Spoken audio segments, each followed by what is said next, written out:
What's up, everybody? Welcome to the A Dot Show. I am A Dot. That is my name. Don't worry about the rest. I wish to remain anonymous. I'm just doing this new show, this new channel, just for my own experience and my own little experiment for myself. So thank you for tuning in. Thank you for watching. If you haven't subscribed, please do. I post a new episode every single day. And it's just like a New Year's resolution for me. So yeah, so glad to have you. Thank you so much for tuning in and subscribing, liking, sharing, whatever it is you do. You are more than thanked. Humbly, thank you. So yeah, how was everybody's day today? We are on episode 9. Crazy sauce. I can't believe it. Wow, we are almost mid-month January. I know I keep saying that, but like it's 2025 and we're mid-month already. What? Whoa, crazy.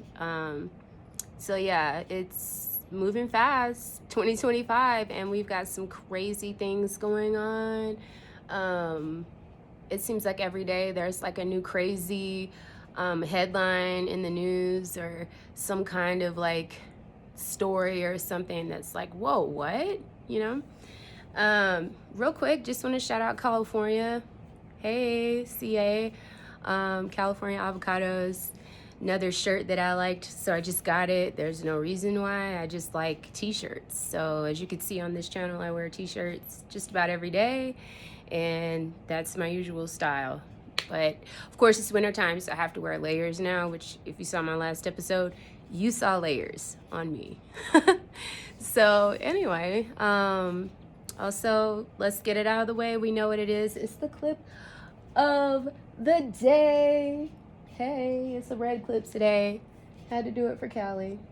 Just saying, big up Callie. I keep saying Callie because that's the topic today.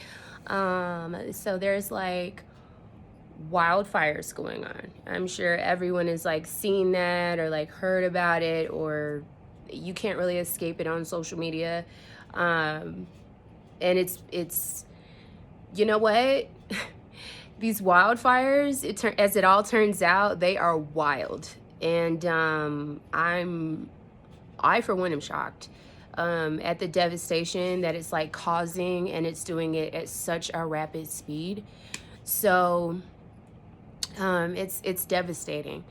And I think I'm going to do more research into it. Obviously, this is something Californians are going to be fighting for a while. If even if it did end today, they would still have so much rebuilding and reconstruction going on for so long afterwards. First thing I want to state about the California wildfires. My best friend lives in California, West Hollywood to be exact, with his wife and soon to be son. And hey guys, and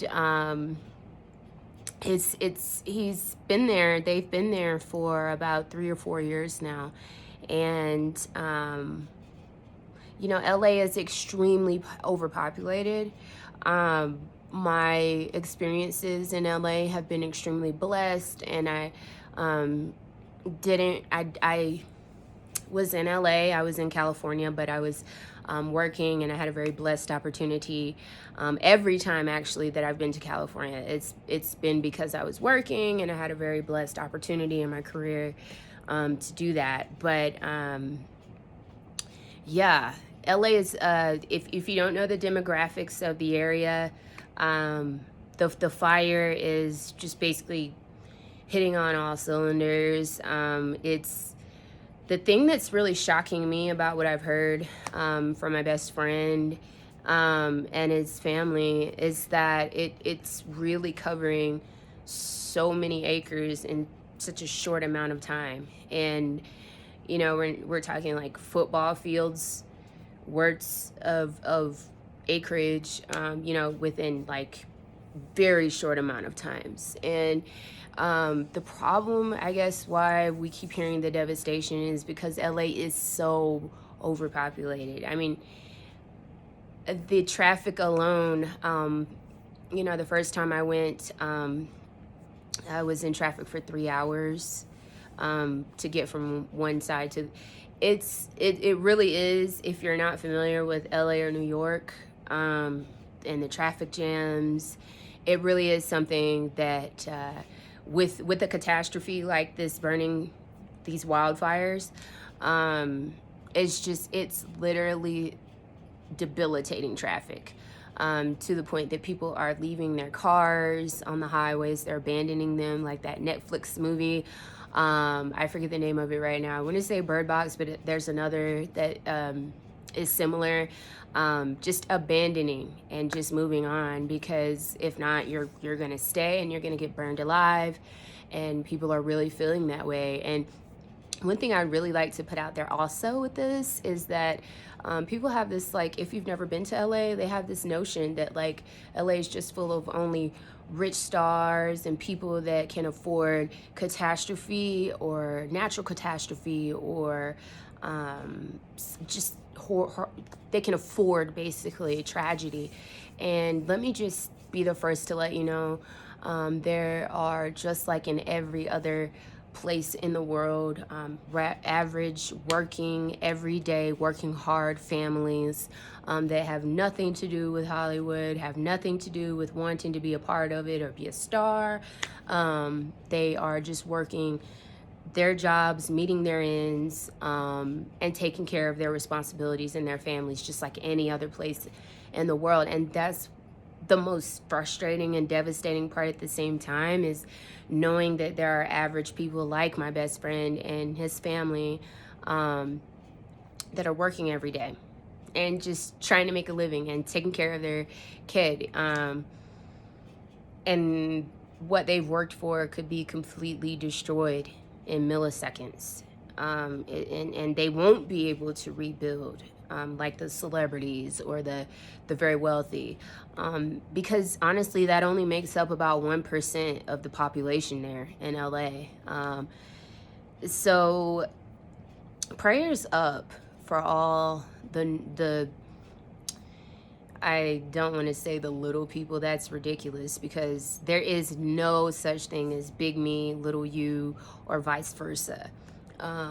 Everyone counts, but in that Hollywood realm, it's always like, oh, these people, these stars, these celebrities with all this money, they're average everyday people as well. And if and when they could lose their home and all of their valuables, those things are, you can't get those back. And I don't pray for anyone to lose anything, no matter what you have or don't have. I just think it's a tragedy, because it's happening in a very, very overpopulated place. I love California. Let me just say that. I love it. Who doesn't? There are people that it's not their taste, it's not their kind, but I really do love it there. I kind of see myself eventually relocating there. Whatever the Lord has in store for me, I'm down for in my future. Right now I'm working on some important things, as you can see with you all, and I'm fine where I am.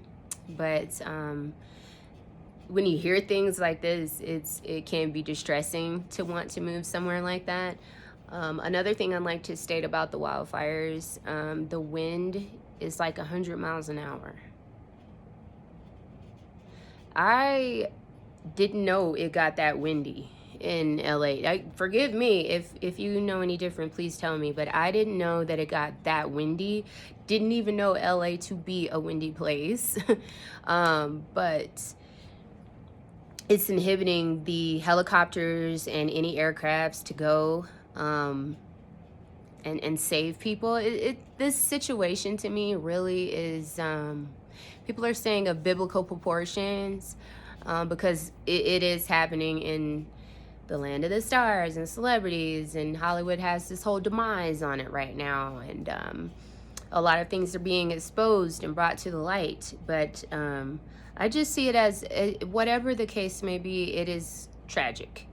Tragic for all involved, tragic for families, hardworking families, tragic for rich celebrities. It's tragedy. I just I can't pray for negativity on anyone, and I hope that you all can find it in your hearts to do the same, because if something like that were to happen to us, I know that I would want, positive reinforcement behind me, praying, helping me pray, helping me put up positive messages and optimistic outlooks, because it is going to take a while for these fires to dull out, die down, and be done.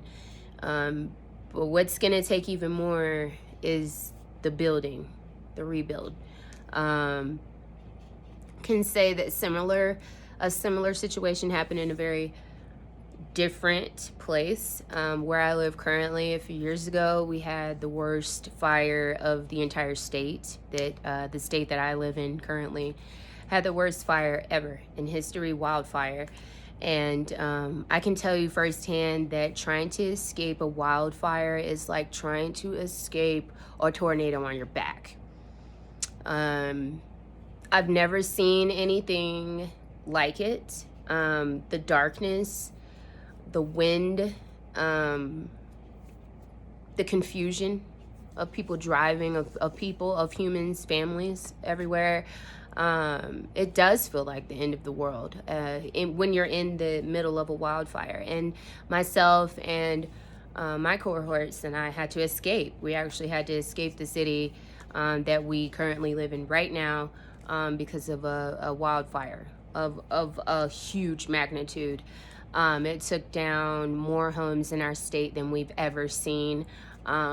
So I have lived firsthand in a very catastrophic wildfire situation. Thankfully, my cohorts and I did not have any valuables destroyed or anything like that. But it, I think, is enough to say that we had to evacuate, and that was not an option. It just wasn't an option, and I'm thankful that I had an out and somewhere to go, as many people do not in California. It's tragic.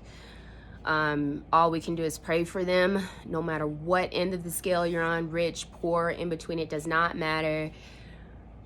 Human lives are human lives, and nobody, even with the best preparation, can be prepared for a wildfire, because it is at random and it is devastating and tragic.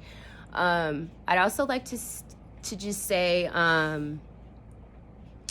that most people like who get through this are, they're Californians. They're going to stay there and endure whatever else California is known for, which are earthquakes and wildfires. So I just want to I don't want to sound insensitive, but I also would like to say what my best friend told me earlier, and that is the one that lives with his family in LA. Most people, even, after all of this, and they decide, I'm gonna rebuild, I'm gonna stay where I'm at. The thing about California is that most Californians, if not all, and those who are even relocating, hopefully have some sense of knowing that the environmental changes are at random and could happen at any time, with, obviously these wildfires, and then obviously earthquakes and things like that. Those things are known in California. So, my best friend was just like, well, I don't like to see people shocked about it, because we know what the deal is. It'd be like me moving to Florida and back in Miami, and, we're upset about the tropical storm depressions and the hurricanes that are rolling through all the time. Well, everywhere in America has their own climatic indifferences. We're not going to have like a perfect place of peace with our weather. So, let's just not judge people for where they choose to stay, want to stay, even if they know the differences that are lying in front of them for the place they chose to live. That's, their call, and that's where they want to be. So I just wanted to say that. But definitely, like my best friend said, let's not try to be too shocked about the changes that happen at random, because we know what California has to offer. We know what Florida has to offer. Two different places, but we know that the weather is definitely something else in both places. And that's what you have to prepare for moving in or just living there. So, not going to stay on too much longer. Just wanted to say that prayers are up for California support. I've got my California avocado t-shirt on for you. If you're in California right now, if you're fighting the wildfires, praying for you, praying for your family. Stay optimistic. Just remember that I know it's hard, but everything that's tangible is something that is materialistic, and if we bought it, then it's just materials. So your family, your dog, your cats, your pets, your kids, sisters, brothers, everybody just come together in LA and protect each other. And I'm going to keep praying for you. Yeah, just wanted to throw that out there. I had to speak on it because it's everywhere. Like you can't avoid the topic of the California wildfires. They are wild. So prayers up for Cali. Yeah, so I hope you guys have a great rest of the day. It's January the 9th. Make it a positive and productive one. And you know, I post every single day. I'll be posting again tomorrow. So like, subscribe, check me out. It's the A Dot Show. Peace.